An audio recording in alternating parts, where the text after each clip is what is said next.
امریکہ جو ہے as a super power اس وقت اپنے سیلف ڈسٹرکٹیو موڈ میں ہے. لگتا یہ ہے کہ امریکہ نے ڈیسپریٹ ہو کے یہ ڈیسائیڈ کیا کہ میں کم از کم اپنے ریجن کو سیکیور کروں، کیونکہ اس کے ریجن میں جو بھی ریسورسز ہیں، وینیزویلا کے پاس دنیا کے سب سے بڑے آئل ریزروز ہیں، میکسیکو کے پاس ہیں، برازیل سے وہ چاہتا ہے کہ ان کی ٹریڈ زیادہ ہو، تو وہ آہستہ آہستہ ان کو کنٹرول کرنے کی کوشش کر رہے ہیں. لیکن یہ کنٹرول ان کا آ رہا ہے بائی ہراسمنٹ، آپ کہہ لیں، ان کو ڈرا کے دھمکا کے، جبکہ چائنا اس سے پہلے ہی ان ملکوں میں اپنے ان روڈز ڈیولپ کر چکا ہوا ہے. لیکن آپ کو یاد ہو کہ علامہ اقبال کا ایک شعر ہے بڑا پرانا کہ نظر کو خیرہ کرتی ہے یہ چمک تہذیب حاضر کی، یہ صنائی مگر جھوٹے نگوں کی ریزہ کاری ہے. اور انہوں نے اس کے بارے میں پریڈکٹ کیا تھا کہ تمہاری تہذیب اپنے خنجر سے آپ ہی خودکشی کرے گی، جو شاخ نازک پہ آشیاں بنے گا وہ ناپائیدار. ویورز، علی گڑھ انسٹیٹیوٹ فورم کا مقصد اپنے نوجوانوں کی، اپنی عوام کی سیاسی اور سماجی تربیت کرنا ہے، تاکہ یہ نوجوان، یہ لوگ اپنے لیڈرز کو، اپنے سیاسی لیڈرز کو اکاؤنٹیبل کر سکیں، ان کی سلیکشن صحیح کر سکیں، یا خود سیاسی رول میں آگے آئیں، اپنی لیڈرشپ خود سنبھالیں، تاکہ آپ اپنے حقوق کو بہتر طور پر ڈیفینڈ کر سکیں. ویورز، السلام علیکم. علی گڑھ انسٹیٹیوٹ کا مقصد پاکستانی قوم کی سیاسی اور سماجی تربیت ہے، اور خاص طور پہ نوجوانوں کو ان کے مسائل کی وجوہات اور ان کے پاسبل سولوشن سے آگاہ کرنا ہے. اچھا، اس میں انٹرنیشنل گلوبل پالیٹکس بھی اتنی ہی اہم ہے کہ ہمیں پتہ ہو کہ دنیا میں اس وقت کیا ہو رہا ہے اور اس ایکشن سے ہمارے ملک پہ آنے والے مستقبل میں کیا اثرات ہوں گے. جیسا کہ آپ علم میں ہے کہ امریکن پریزیڈنٹ پچھلے ایک سال سے ان کے جو بھی ایکشنز ہیں، خاص طور پہ انٹرنیشنل، اس کے بہت ہی لانگ ٹرم اور گہرے اثرات ہیں. تو آج ہم جاننا چاہیں گے کہ یہ ایسا کیوں ہو رہا ہے. تو ڈاکٹر صاحب، آپ سے میرا پہلا کوشچن یہ ہوگا کہ یہ امریکن پریزیڈنٹ ایسا کیوں بیہیو کر رہے ہیں؟ جی شاہ صاحب، تھینک یو ویری مچ. بڑا انٹرسٹنگ فنامنا ہے، کیونکہ جو اس وقت امریکن سپر پاور بیہیو کر رہی ہے، پہلے تو میں آپ کو یہ بتاؤں کہ یہ کوئی نیا فنامنا نہیں ہے. امپائرز نے ہمیشہ ایسے ہی بیہیو کیا ہے، کیونکہ جب وہ اپنے ڈکلائن پر جاتی ہیں تو اب ان کو سمجھ نہیں آتی کہ وہ اس کو کیسے ریکنسائل کریں، کس طرح اس کو ریسٹور کریں. تو سب سے پہلے جو اپنا ریجن ہے اس کو اسٹرینتھن کرنے کی کوشش کرتی ہیں، اپنی پاور کو ایگزیبٹ کرتی ہیں، دکھانا چاہتی ہیں دنیا کو ابھی میں بہت پاورفل ہوں تو مجھے ویک نہ سمجھا جائے. لیکن ایونچولی اس کا رزلٹ جو تاریخ بتاتی ہے کہ وہ ایک ڈسرپشن میں ہی ہوتا ہے. تو میں اس کو یہ کہوں گا کہ یہ امریکہ جو ہے ایز اے سپر پاور اس وقت اپنے سیلف ڈسٹرکٹیو موڈ میں ہے. کیونکہ اگر آپ دیکھیں کہ جو لوگ اس وقت سمجھتے ہیں کہ امریکن جو اکانومی ہے، وہ جو کہ دنیا کی سب سے بڑی اکانومی کنسیڈر کی جاتی ہے، وہ اکانومی پچھلے کوئی 10 سال سے اور خصوصاً کووڈ کے بعد بہت تیزی سے ڈکلائن میں جا رہی تھی. اور لیکن امریکنز نے اپنی پالیسیز نہیں بدلی، وہ اس کو وہی دنیا میں اپنی فوجیں اور انٹرفیئرنس اور بہت زیادہ اوور سپینڈنگ کرتے رہے. سیکنڈلی کووڈ کے بعد پھر انہوں نے بے انتہا مور دین $1 ٹریلین کی انہوں نے اور کرنسی پرنٹنگ کی، جس سے ان کی جو اکانومی تھی اس کی بیس ویک ہوتی گئی. امریکہ میں انفلیشن آپ دیکھیں بڑھتی جا رہی ہے، اور جو اس کا ٹرینڈ ہے پچھلے کوئی 20-25 سال سے جب آپ جائیں، خصوصاً پیٹرو ڈالر کے ایگریمنٹ کے بعد 1971 میں، اس کے بعد سے تو بہت چینج اس طرح آئی کہ انہوں نے اپنے ڈالر کو اسٹرینتھ کر کے اس میں بہت پیسہ پرنٹ کرتے رہے. لیکن دنیا پہ ان کا کنٹرول تھا، آئل کی ٹریڈ ساری ڈالرز میں ہوتی تھی، باقی بھی سب ٹریڈز ڈالر میں ہوتی تھی، تو اس لیے ان کو کوئی فرق نہیں پڑ رہا تھا. لیکن اب جب ایک آلٹرنیٹ ورلڈ بننا بھی شروع ہو گئی، جس میں چائنا نے ایک انیشیٹو لیا اور ایک برکس کنٹری کا وجود آیا، اس وقت بھی جو ڈونلڈ ٹرمپ کا اپنی پریویس رجیم سے ایک بڑا کہہ لیں کہ گلا ہے، یا ان کو وہ اس پہ بہت کنڈیم کرتے ہیں کہ انہوں نے یہ کیوں ہونے دیا. کیونکہ جب آلٹرنیٹ رجیم چل رہی تھی تو انہوں نے برکس نے اپنے ایگریمنٹس کرنا شروع کیے، جب آپس میں ٹریڈ انہوں نے آہستہ آہستہ ڈالرز کے بغیر کرنے پہ ایگری کرتے گئے وہ اپنے آپ. تو اب ڈونلڈ ٹرمپ ایک بہت ہی اگریسو انسان ہے، کیونکہ میں جب U S as a youngster 1988 میں گیا اور پھر وہاں میں کوئی 16 سال رہا، تو ڈونلڈ ٹرمپ اس وقت ایک ریئل اسٹیٹ ٹائکون تھے، اور یہ تب بھی ایسے ہی اگریسو مووز کرتے تھے. ہی واز ویری فلیمبوائنٹ، لوگوں میں نیوز میں رہنا ہر وقت اور الٹی سیدھی حرکتیں کرنا. I think twice he came very close to bankruptcy, مجھے اس وقت بھی یاد ہے. تو لیکن ان کے بارے میں بڑا مکسڈ اوپینین تھا پبلک میں. کچھ لوگ ان کے اسٹائل کو پسند کرتے تھے، بہت سے لوگ نہیں بھی کرتے تھے. بہرحال somehow he became the president، اور اب وہ اپنا وہی والا پرسنالٹی کا حصہ دکھا رہے ہیں. اینڈ ہی تھنکس کہ وہ اپنے آپ کو شاید اس سے ریسٹور کر لیں گے دنیا میں ڈال کے، لیکن شاید ایسا مجھے نہیں لگتا کہ ہو سکے گا. ڈاکٹر صاحب، یہ جو آپ ٹرمپ نے مڈورو کو اریسٹ کیا، وینزویلا کو کالونائز کیا، یورپ بڑا پرانا الائی ہے، ان کو ناراض کیا، پھر گرین لینڈ کی ڈیمانڈ کی بہت ایگریسولی اور ڈسرسپیکٹفلی، اس کا کیا رزلٹ آئے گا؟ آپ کیا دیکھتے ہیں؟ دیکھیں، یہ بڑا اگین میں پھر وہی کہوں گا کہ یہ دنیا چینج ہونے جا رہی ہے، اور اس کو تھنکرز بول رہے تھے. مجھے یاد ہے کہ 90s میں، یعنی جب سینچری چینج ہو رہی تھی 2000 کے پاس، تو اس وقت بھی امریکن تھنکرز نے یہ کہنا شروع کر دیا تھا کہ یہ سینچری اب جو ہے ایشیا کی سینچری ہے، اور وہ دیکھ رہے تھے کہ جس طرف چائنا آگے بڑھ رہا تھا، زیادہ ان کا چائنا پہ فوکس تھا، تو انہوں نے یہ پرسیو کر لیا تھا کہ یہ سینچری اس طرف جائے گی. لیکن بدقسمتی سے جو امریکن رجیمز تھیں، ویسٹرن رجیمز تھیں، انہوں نے اس کو اس طرح نہیں دیکھا اور انہوں نے اپنی پالیسیز کو چینج نہیں کیا، اور جس کی وجہ سے کہ چائنا آہستہ آہستہ اکنامکلی بہت اسٹرینتھ انہوں نے لے لی اور پوری دنیا میں انہوں نے اپنا انفلوئنس قائم کر لیا. اب لگتا یہ ہے کہ امریکہ نے ڈیسپریٹ ہو کے یہ ڈیسائیڈ کیا ہے کہ میں کم از کم اپنے ریجن کو سیکیور کروں، کیونکہ اس کے ریجن میں جو بھی ریسورسز ہیں، وینزویلا کے پاس دنیا کے سب سے بڑے آئل ریزروز ہیں، میکسیکو کے پاس ہیں، برازیل سے وہ چاہتا ہے کہ ان کی ٹریڈ زیادہ ہو، تو وہ آہستہ آہستہ ان کو کنٹرول کرنے کی کوشش کر رہے ہیں. لیکن یہ کنٹرول ان کا آ رہا ہے بائی ہراسمنٹ، آپ کہہ لیں، ان کو ڈرا کے دھمکا کے، جبکہ چائنا اس سے پہلے ہی ان ملکوں میں اپنے ان روڈز ڈیولپ کر چکا ہوا ہے. اور اگر اس کا رزلٹ یہ ہوگا کہ امریکہ اس ریجن کو جب سنبھالے گا تو پھر یہ ریجن سیپریٹ ہو جائے گا. جیسے ہم نے ابھی دیکھا کہ یورپ اب ریئیکٹ کر رہا ہے، کیونکہ امریکہ نے یورپ کو بھی بالکل کنڈیم کیا، ان کے اوپر کرٹیک کی اور نیٹو سے بھی نکلنے کی دھمکی دی. تو اس میں یہ ہوگا کہ یورپ نے آلریڈی میسیجز، آپ دیکھ رہے ہیں کہ سارے یورپین جو اس وقت پرائم منسٹرز ہیں وہ چائنا کو وزٹ کر رہے ہیں اور چائنا کے لیے اب بات شروع ہو گئی ہے. تو اٹ مینس ریجن ڈیوائڈ ہو جائے گا، امریکہ ادھر سے ساؤتھ امریکہ، نارتھ امریکہ اور ان کو لے گا. لیکن کینیڈا سے بھی اس نے اپنی اس کو ہیجمونک کرنے کی کوشش کی ہے، لیکن کینیڈا بھی ابھی اس وقت ریزسٹ کر رہا ہے، جبکہ جو ساؤتھ امریکن کنٹریز ہیں وہ تو شاید سرنڈر کر دیں گی، اور کر بھی دیا اس کے سامنے، کیونکہ وہ کمزور کنٹریز ہیں. تو یہ ایک بڑا نیا فینومینا ڈیولپ ہوگا اس ریجن میں. China probably and along with Russia will emerge as super power, اور جو باقی اس ریجن میں امریکہ رہے گا. لیکن امریکہ نظر یہی آ رہا ہے کہ وہ اکنامکلی اپنے آپ کو ہولڈ نہیں کر پائے گا. تو یہ دنیا جو اس وقت جو کنٹریز ہیں ہمارے ریجن کی، انہیں ایک نئے اینگل سے اپنی پالیسیز بنانی پڑیں گی، کیونکہ یہ بہت کرٹیکل ٹائم ہے. میں اس کی اگزامپل آپ کو دیتا ہوں کہ جب آٹومن امپائر جو تھی یہ ویک ہو رہی تھی، اور جب یہ ورلڈ وار شروع ہوئی، فرسٹ ورلڈ وار، تو آٹومن امپائر کے پاس اس وقت آپشن یہ تھی کہ یا تو وہ ان کا الائی بن جائے یا وہ جرمن امپائر کا الائی بن جائے. تو ان کی جرمنی سے پہلے سے کافی اچھے تعلقات تھے، برٹش سے ان کی تھوڑے سے پرابلمس تھے، تو انہوں نے اس میں جرمن کے ساتھ سائڈ کیا. لیکن جرمنی لاس دیٹ وار، اور جس کی وجہ سے پھر آٹومن امپائر بھی اپنی ایگزسٹنس نہیں قائم کر سکی. ڈاکٹر صاحب، ڈکلائن کی آپ نے بات کی، میں دیکھا تھا کہ امریکہ پہ اس وقت $38 ٹریلین ڈیٹ ہے. چائنا پہ میں دیکھا تھا $2.5 ٹریلین ڈیٹ ہے. چائنا نے ایکسپورٹس اپنی 2025 کا ٹارگٹ اچیو کیا. امریکہ میں ٹیرف وار، انریسٹ، انٹرنیشنل انکیکشنز. تو آپ اس ڈکلائن کو ڈیفائن کیسے کرتے ہیں، اکنامک ڈکلائن کو؟ اچھا، یہ بڑا جو ویسٹ امریکہ خصوصاً اور ویسٹ ان جنرل، پوری دنیا ان کی ترقی سے ڈیزل تھی، ان کو نظر آ رہا تھا کہ یہ بہت ترقی یافتہ ملک ہیں. لیکن آپ کو یاد ہو کہ علامہ اقبال کا ایک شعر ہے بڑا پرانا کہ نظر کو خیرہ کرتی ہے یہ چمک تہذیب حاضر کی، یہ سنائی مگر جھوٹے نگوں کی ریزہ کاری ہے. اور انہوں نے اس کے بارے میں پریڈکٹ کیا تھا کہ تمہاری تہذیب اپنے خنجر سے آپ ہی خودکشی کرے گی، جو شاخ نازک پہ آشیاں بنے گا وہ ناپائیدار ہوگا. اس کی وجہ یہ تھی کہ اقبال نے اس وقت بھی ان کی اکانومی کے اوپر جو بیس تھی، جو سرمایہ دارانہ نظام اوپر آ رہا تھا، اس کو وہ دیکھ چکے تھے. تو ہمارے ہوا یہ کہ ویسٹ میں اگر آپ جو لوگ رہتے نہیں تھے، جب ہم بھی ویسٹ گئے ایز اسٹوڈنٹس اور پھر کام بھی کیا، تو ہمیں بھی تھا کہ پتہ نہیں ویسٹ کے لوگ بہت خوشحال ہیں، بڑے خوش ہیں، اتنا ترقی یافتہ ملک ہے.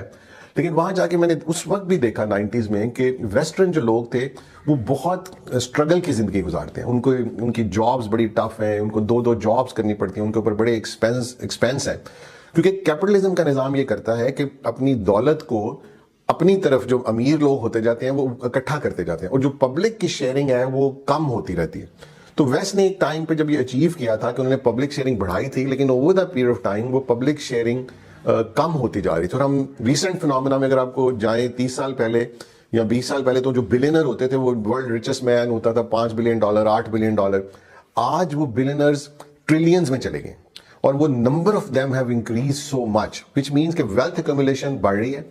جو ویسٹرن گورنمنٹس تھیں یہ اسی پالیسی پہ چل رہی تھی کہ امیروں کو ریلیکسیشن دو، ٹیکسز میں ریلیکسیشن دو ان کو، تاکہ وہ پیسہ انویسٹ کریں اور لوگوں کو جاب ملتی جائے. لیکن انہوں نے اپنی پروفٹ شیئرنگ اتنی زیادہ بڑھا لی کہ عوام جو تھی وہ آہستہ آہستہ پسنا شروع ہو گئی. اور اس وقت اگر آپ جو لوگ امریکہ میں رہتے ہیں ان سب کو پتہ ہے، so same is in Europe, کہ لیونگ بہت مشکل ہو چکی ہے. جو یقیناً پاکستان میں بھی بہت مشکل ہے، لیکن پاکستان میں شاید پھر بھی اتنی ابھی مشکل نہیں ہوئی جتنی وہاں پہ ہے، کیونکہ ان کے ایکسپینسز بہت زیادہ ہیں، ان کے بلز بہت زیادہ ہیں، اور پبلک میں ایک پورا انریسٹ ہے.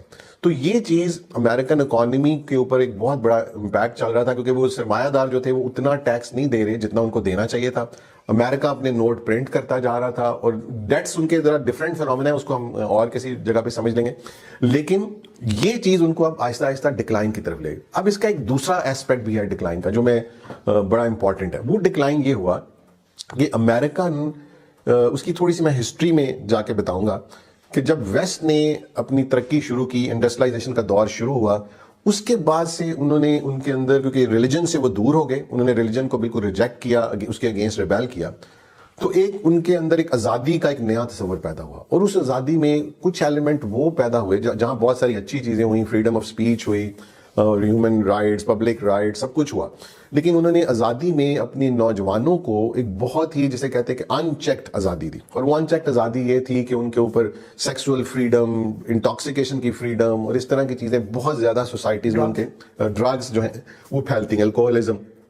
میں جب 90s میں بھی وہاں دیکھ رہا تھا کہ ان کی جو جنریشن تھی بہت ڈکلائن کر رہی تھی. مطلب وہاں کے جو نوجوان تھے وہ بہت سارے مسائل کا شکار تھے. ایک تو ان سب کو اپنے سروائیول کے لیے اکنامکلی اب ایسا ہو چکا تھا کہ پیرنٹس اپنے بچوں کو سپورٹ نہیں کر سکتے تھے, تو ان بچوں کو بڑی ینگ ایج میں کام کرنا پڑ جاتا ہے, جس کی وجہ سے ان کی ایجوکیشن بہت ہیمپر کر رہی تھی. At the same time education مہنگی ہوتی جا رہی تھی, again because of private entrepreneurship. University ساری پرائیویٹ تھیں, ان کی فی اسٹرکچر بہت ہائی تھا. اس کی وجہ سے وہ جو جنریشن تھی وہ بہت زیادہ انڈر ڈیوریس تھی, اور وہ پھر اپنی انٹرٹینمنٹ کے کانسیپٹ انہوں نے ایسے ڈیولپ کر دیے کیونکہ انہوں نے بڑی ان چیکڈ فریڈم دی اپنی سوسائٹی کو, اپنے نوجوانوں کو. اور وہ نوجوانوں کو پھر جو ہیومن ویکنیسز ہوتی ہیں, sexual freedom, intoxication, alcohol, drugs, اس طرح جب انہوں نے ان کے جو سیکسول جو امبیلنس ہوا سوسائٹی میں, اس سے ان کا فیملی اسٹرکچر بریک ہونا شروع ہوا, لوگوں کے پوسٹ میرٹل افیئرز اور بہت ملٹیپل پرابلم جو میں نے وہاں 90s میں دیکھی. اور جیسے میں نے کہ وہ نوجوان جو تھی وہ انڈر بڑے ڈیوریس ہوتے تھے, ان کو کام کرنے پڑتے تھے کیونکہ پیرنٹس انہیں سپورٹ نہیں کر سکتے تھے, ایجوکیشن ان کی بہت مہنگی تھی, تو اکثر بچے پڑھنے کے سے اب ہٹ کے بڑی مشکل سے ہائی اسکول سے کالج نہیں جاتے تھے, جو کالج جاتے تھے وہ ڈراپ آؤٹ ہوتے تھے. ان کے تھنکرز اس پہ باتیں کرتے رہے, آپ نے برنی سینڈرز کو بھی سنا, انہوں نے اپنی کیمپینز میں اس پہ بات کی, لیکن جو ان کی ایلیٹ کلاس تھی, پولیٹیکل ایلیٹ, جو اب ٹوٹلی سرمایہ داروں کے ہاتھ آ چکی تھی پچھلے 20-30 سال سے, وہ اب انہی کے انٹرسٹ میں سارے کام کرتے تھے, یا انٹرنیشنل وارفیئرز اور ان چیزوں میں وہ لگے رہتے تھے. اس کا رزلٹ یہ آیا کہ سلولی ان کے پاس اپنی ایک تو جنریشن اس طرح نہیں تھی اپنے اس نظام کو سنبھالنے کے لیے, اور وہ امیگرینٹ کا انفلکس اندر اس لیے ان کو بہت زیادہ کرتے گئے وہ اس سسٹم کو چلانے کے لیے. اور امیگرینٹ جو تھے وہ لازم بات ہے بہت سارا جو پیسہ کماتے تھے وہ اپنے ملکوں میں واپس بھیج دیتے تھے. وہ اگر اس کی آپ بھی دیکھیں گے تو وہ بھی کوئی میرا خیال ہے بہت $1 ٹریلین تو شاید باہر ہی چلا جاتا ہوگا ان کے ملک سے. اسی طرح جو ان کی اپنی فیملی اسٹرکچر جب بریک ہوا تو انہوں نے اپنے بچے پیدا کرنے شروع کر دیا. اگر آپ ویسٹ میں اس وقت جائیں گے, ان جنرل لوگ شادیاں نہیں کرنا چاہتے. جب شادی کرتے ہیں کیونکہ ان کو اپنی لائف اتنی مشکل لگتی ہے کہ میں اپنے آپ کو کیسے سپورٹ کروں گا, ایک فیملی کیسے سپورٹ کروں گا, تو وہ بچے نہیں پیدا کریں گے. اس لیے اس وقت جو کوکیشین ریس ان جنرل ہے وہ بھی کم ہو رہی ہے, اور جس کا آپ نے فرانس میں بھی سنا, پریزیڈنٹ میکرون نے پیچھے بات کی, ٹرمپ نے آ کے بات کی کہ ہمیں انسینٹیو دینے چاہیے شاید بچے پیدا کرنے کے لیے. تو یہ پرابلمز وہاں اندر ہی اندر چل رہی تھی, اور سرمایہ دار کا جو گریڈ تھا وہ بڑھتا جا رہا تھا. یہ سب جو وارز بھی کی جاتی ہیں اس کے پیچھے بھی جو ان کی کیپٹلسٹ کمپنیز ہیں ان کے انٹرسٹ ہوتے ہیں, کیونکہ ان کے ویپنز بیچنے ہوتے ہیں, ان کی سپلائیز بیچنی ہوتی ہیں. مطلب ایک کمپنی ان کی ہیلی برٹن تھی, جس کمپنی کو پاس جب عراق وار ہوئی تو وہ ٹینٹ سے لے کر ہر چیز کے کانٹریکٹ ان کے پاس تھے. اور جو ڈک چینی تھے, he was there on the executive board, vice president جو تھے امریکہ. تو یہ سارا ایک نیکسس چل رہا تھا. عوام کیونکہ بہت شعور ان کا بہت ہے, لیکن وہ اتنا پھنسے ہوئے تھے ان ساری چیزوں میں کہ وہ اس کے اوپر اس طرح وائس نہیں ریز کر سکے. ہوتے رہے پروٹیسٹ, کیونکہ میں وہاں تھا, میرے سامنے WTO اور یہ ٹریڈ ان چیزوں پہ ہوئے, بہت بڑے بڑے پروٹیسٹ ہوئے. عراق وار کے اگینسٹ بہت پروٹیسٹ ہوئے, لیکن یہ جو ان کی لیڈ کیپچر تھی یہ نہیں سن رہے تھے. اور وہ آہستہ آہستہ اب یہ اس جگہ پہ آ کے کھڑے ہوئے ہیں کہ دنیا کو اب نظر آنا ہے. میں یہ کہتا ہوتا تھا کہ ان کے پرابلمز اس لیے نہیں نظر آتے کیونکہ جو امیر آدمی کا گھر ہوتا ہے وہ بہت بڑا ہوتا ہے, اور اس کے اندر لوگوں کو پرابلمز پتہ نہیں چلتے. کسی کی جھونپڑی کا پورے محلے کو پتہ چلتا ہے کہ یہاں کیا خرابی. تو ایک دن آئے گا کہ یہ کھل کے سامنے آئے گا, اور آج وہ کھل کے سامنے آ گیا کہ وہ جو کنٹریز ہیں وہ کس طرح اندر سے ڈکے کر رہی ہیں, اور وہ شاید اب اپنے ڈکلائن پہ جا رہی ہیں. اس میں یورپ شاید خود کو سنبھال جائے, کیونکہ یورپ چھوٹے ملک ہیں, وی ہیو ٹو انڈرسٹینڈ. جبکہ امریکہ ایک بہت بڑا ملک ہے اور یہ بہت ساری ریاستوں پر بنا ہوا ہے، جس میں کہ بہت چانسز ہیں کہ اس کی ریاستیں بریک بھی کر سکتی ہیں، جس میں شاید سب سے پہلے کیلیفورنیا کرے گا، کیونکہ کیلیفورنیا کی جو اپنی صرف اکانومی ہے وہ دنیا کی شاید 8ویں یا کچھ ایسے بڑی اکانومی ہے. تو یہ اس کے اندر ٹیکسس جو ہے اس کے اپنے پہلے بھی اسٹیٹ کے ساتھ ایشو ہیں. تو یہ ایک ہم نیا فینومینا دیکھنے جا رہے ہیں. تو اس کے لیے ہمیں جو چیزیں کرنی پڑیں گی وہ بہت ہی کریٹیکل ہیں اور اس پہ ہم آگے بات کرتے ہیں. ڈاکٹر صاحب یہ جو اب گلوبل حالات ہیں اور پریزیڈنٹ ٹرمپ کے ایکشنز، اس کے کانسیکوینسز آپ نے بتایا امریکہ کے اندر، اب پاکستان کے لیے اس سب میں ہمیں کیا پالیسی ڈیوائز کرنی چاہیے، اس بارے میں آپ کیا کہیں گے؟ ایکچولی بڑا اہم لیکن بڑا مشکل سوال ہے میرے خیال میں، کیونکہ پاکستان ان ملکوں میں بدقسمتی سے ہے جس میں ہم جانتے ہیں کہ پچھلے 7-8 جو ڈیکیڈز ہیں کوئی اسٹیبل گورنمنٹس نہیں رہیں، ڈیموکریسی اس میں فلرش نہیں کر سکی اور ہائبرڈ ریجیمز اور اس طرح کی چیزوں میں ہم چلتے رہے، اور ہم نے امریکن انٹرسٹ کو ہی یہاں پہ ہمیشہ واچ کیا. اور ایون جو اپنا نیبرہڈ تھا جہاں ہمارا چائنا ہے یا رشیا ہے یا انڈیا ہے، ایران ہے، اکثر ان لوگوں کے ساتھ اور افغانستان ہے، ہمارے تعلقات جو ہیں وہ تھوڑے سے ڈاواں ڈول رہے. اور اس کی وجہ سے جو چائنا ہمارا سب سے بڑا فرینڈ جس کو ہم کہتے ہیں، لیکن ہم نے اس کو بھی بہت دفعہ ناراض کیا کیونکہ ہم ایک دم سے یو ایس پالیسی کی طرف چلے جاتے ہیں، جبکہ ہمیں پتہ بھی ہے کہ امریکہ اور چائنا کا ایک کانفلکٹ چل رہا ہے بہت عرصے سے.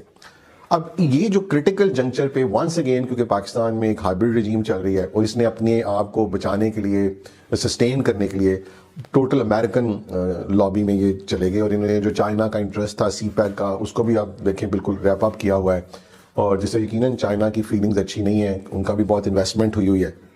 رشیا بھی یقیناً اس کو کسی اچھی آنکھ سے نہیں دیکھ رہا، کیونکہ ہم نے جبکہ جو ملک تھے رشیا سے سستا آئل لے رہے تھے، لیکن ہم نے اگین امریکن پریشر میں نہ رشیا سے سستا آئل لیا نہ ایران سے گیس لی، اور ہم نے اپنے بہت نقصان کیے اس کی وجہ سے.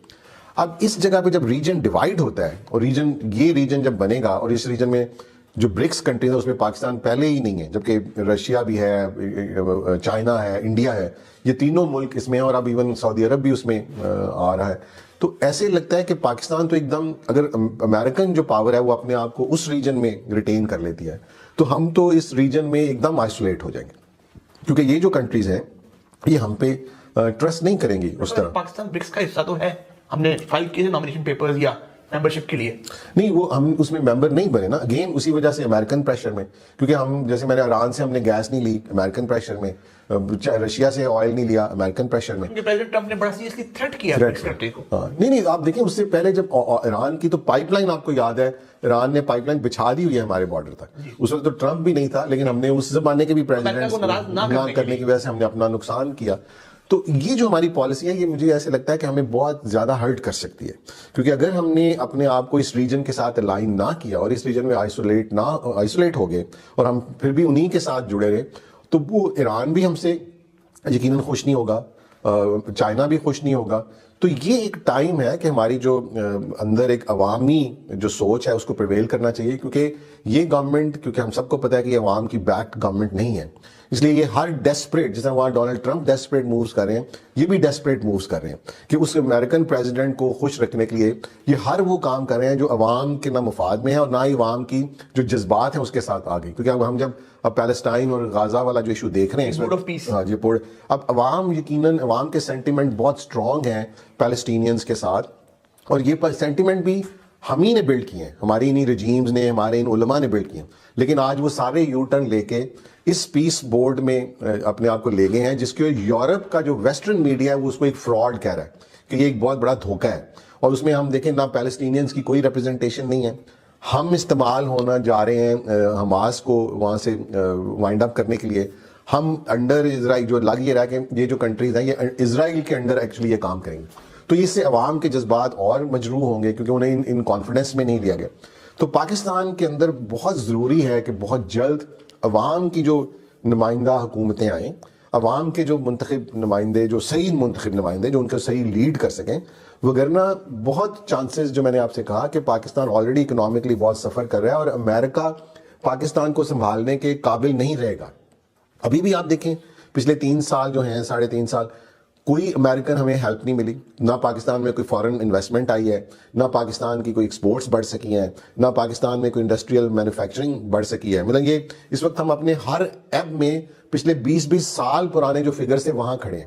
تو اس سے لگتا ہے کہ امریکن ہیلپ نے ہمیں سوائے اس گورنمنٹ کو سسٹین کرنے کے کوئی ہمیں ہیلپ نہیں ملی امریکہ سے. تو آنے والے ٹائم میں تو کوئی بھی ہیلپ ملنے کا امکان نہیں ہے. ہماری سروائیول اس میں ہے کہ ہم اپنے ریجن میں کنٹریز کے ساتھ مل کے چلیں اور ان کے ساتھ ہی ٹریڈ کریں اور اپنے نیبرز کے ساتھ ریلیشن شپ اچھا کریں. یہی صرف ہمارا سروائیول ہے. اور ڈاکٹر صاحب آخر میں پاکستانی عوام اس وقت کیا کریں؟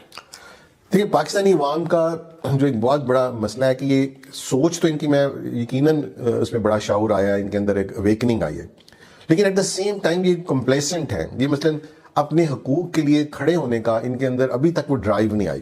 یہ ہر ظلم کو، ہر زیادتی کو اپنے اوپر برداشت کرتے رہتے ہیں. ان کے اندر وہ سینس نہیں آئی کہ انہوں نے اپنی لیڈرشپ خود ہولڈ کرنی ہے. ان کو یہ بہت کچھ کر سکتے ہیں، یہ اپنے کمیونٹی بورڈز بنا سکتے ہیں، وہاں پہ آرگنائز ہو کے اپنے حقوق کے لیے آواز بلند کر سکتے ہیں. پاکستان کا جو بدقسمتی سے صحافی بھی ہے وہ بھی پولرائزڈ ہے، یا وہ ادھر کھڑا ہو جاتا ہے یا وہ ادھر کھڑا ہو جاتا ہے، لیکن وہ عوام کے ساتھ نہیں کھڑا ہوتا. اس کو عوام کے جو رائٹس ہیں، عوام کے جو مسائل ہیں، عوام کے جو حقوق ہیں، اس کے لیے انصاف کے لیے وہ آواز نہیں اٹھاتے. تو یہ وجہ سے پاکستان کی جو عوام کا جو کوئی اصل جو نمائندے بھی سامنے نہیں آ پاتے. تو اس لیے پاکستانی عوام کو میرا خیال ہے یہ ٹائم بڑا کرٹیکل ہے. انہیں اپنے آپ کو آرگنائز کرنا چاہیے، خصوصاً پاکستان کے نوجوانوں کو، کیونکہ ان کا یہ پاکستان کے 2/3 جو پاپولیشن ہے وہ نوجوانوں کی ہے. انہیں اس وقت اپنے آپ کو آرگنائز کرنا چاہیے. صرف بیٹھ کے ہر وقت یوٹیوب اور یہ سوشل میڈیا ریلز کی بجائے اپنے شعور کو بلند کریں اور اپنے دوستوں سے، محلوں سے آپس میں بات کریں اور اپنے آپ کو آرگنائز کریں. اسی طرح چھوٹی آرگنائزیشن شروع ہوتی ہیں اور اپنے اس کام کو، اپنی کمیونٹی کو آگے، کمیونٹی ورک کو آگے بڑھائیں اور آہستہ آہستہ اس سے جو ہے ایک لائٹ ابھرے گی، سلور لائننگ آئے گی اور آپ کو موقع ملے گا کہ آپ اپنے ملک کی باغ دوڑ خود سنبھال سکیں. ڈاکٹر صاحب بہت شکریہ. آخر میں علی گڑھ انسٹیٹیوٹ آف پولیٹیکل لیڈرشپ کے بارے میں آپ کچھ دیکھیں، یہ جو ہم نے فورم بنایا ہے اس کا بنیادی مقصد یہی ہے کہ پاکستان کی عوام کو اور خصوصاً نوجوانوں کو شعور دیا جائے. کیونکہ دنیا میں جو بھی ملک اٹھے، جو دنیا جدید دنیا میں، وہ اس کی عوام کی شعور کی وجہ سے اٹھے. ورنہ جو حکمران ہوتے ہیں وہ چاہے بادشاہ ہوں، چاہے ڈکٹیٹر ہوں، چاہے کوئی یہ جو پولیٹیکل ایلیٹس ہوں، یہ کبھی بھی عوام کو اس وقت تک نہیں حقوق دیتے جب تک عوام ڈیمانڈ نہیں کرتی. پاکستان کی عوام کا مسئلہ یہ ہے کہ اس کا ابھی تک یہ شعور نہیں ڈیولپ ہوا کہ انہوں نے اپنے لیے ڈیمانڈ کیا کرنا ہے. ہم اس فورم پر آپ کو یہی بتائیں گے، آپ کی تربیت کا یہ حصہ ہوگا کہ آپ کے سیاسی حقوق کیا ہیں، آپ کے سماجی حقوق کیا ہیں، اور آپ کو اس کے لیے کیسے خود آگے بڑھ کے اپنا علم اٹھانا ہے اپنے لیے. آپ جب تک دوسروں پہ ڈیپینڈ کرتے رہیں گے آپ کو کچھ نہیں ملے گا. آپ کو یہ نالی سڑک کی سیاست ملے گی، آپ کو یہ جو بے نظیر انکم سپورٹ پروگرام اس کے اندر یہ آپ کو خیرات دیتے رہیں گے، لیکن یہ آپ کی ہیومن ڈیولپمنٹ نہیں کریں گے. آپ کو اپنی ہیومن ڈیولپمنٹ کا ایک تو سہرا خود اٹھانا ہے اور دوسرا اپنی حکومتوں کو یہ مجبور کرنا ہے کہ وہ آپ کو لیے یہ چیزیں کریں، اور آپ کو خود لیڈرشپ رول میں آنا ہے، اپنی کمیونٹیز میں اپنے آپ کو آرگنائز کرنا ہے. تو عوام کے پاس یہ شعور ہے. ایسے کاموں میں وقت کو نہیں دیکھتے، اس میں 1 ڈیکیڈ لگتا ہے، 2 ڈیکیڈ لگتے ہیں. آپ ویسٹ کو اوپر آنے میں سینچریز لگی ہیں. تو اگر ہم تو اس وقت اس جگہ پہ کھڑے ہیں کہ یہ چیزیں بہت تیزی سے ہو سکتی ہیں. ہمارے سامنے ملک ہیں، چائنا نے 40 سال میں اپنا ملک کی تقدیر بدل دیا، کوریا نے کچھ اتنے ہی سالوں میں اپنے آپ کو بدل دیا، سنگاپور نے بدل دیا، ملیشیا نے بدل دیا. تو ہم کیوں نہیں بدل سکتے؟ ہم بھی بدل سکتے ہیں، لیکن ہمیں اپنا جو آگے بڑھنے کا، اپنی ترقی کا عالم ہے وہ خود اٹھانا پڑے گا.